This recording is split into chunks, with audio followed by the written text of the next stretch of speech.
Kung ano to? Wala kang matulungan. Tikas na nati-ilbin. Ano? Tatlong pamilya naman ang nakakita sa maliit na espasyong ito. Hindi namin kaya makupahan. Wala kami trabaho. Pais ka lang. Ay, lagi pagtupag-tuplok diya.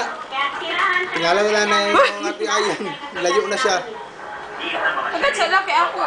Plasa ni mo sampot. Napalautot. Mga palautot sa ila.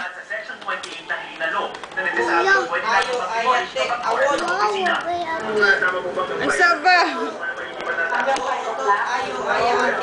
Ayaw po.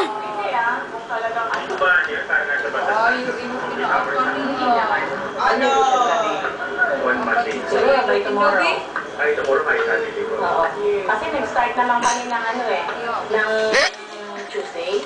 Kasi lang naman yan eh. Sinusubukan naman makakuha ng temporary restraining order ng mga residente mula sa korte para matigil ang demolisyon.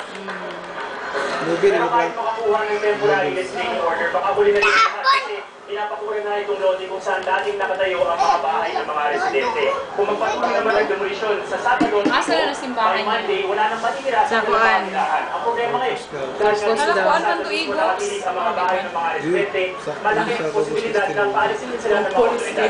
Kaya? Maraming salamat atong araw. Uy! Ni Oilo gikilig. Tisapon.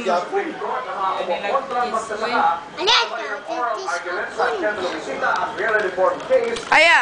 Ayaw ba? Stop it! Stop it!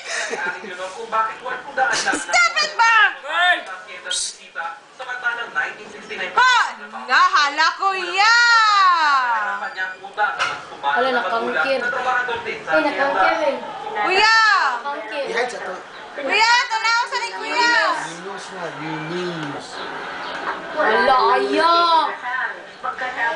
Oh. Walang matitira, mangutang na naman ako ng pagkain ko. Pero hindi siya nagsisisi sa pagpirma sa compromise agreement at umaasa maapurbahan ito ng korte para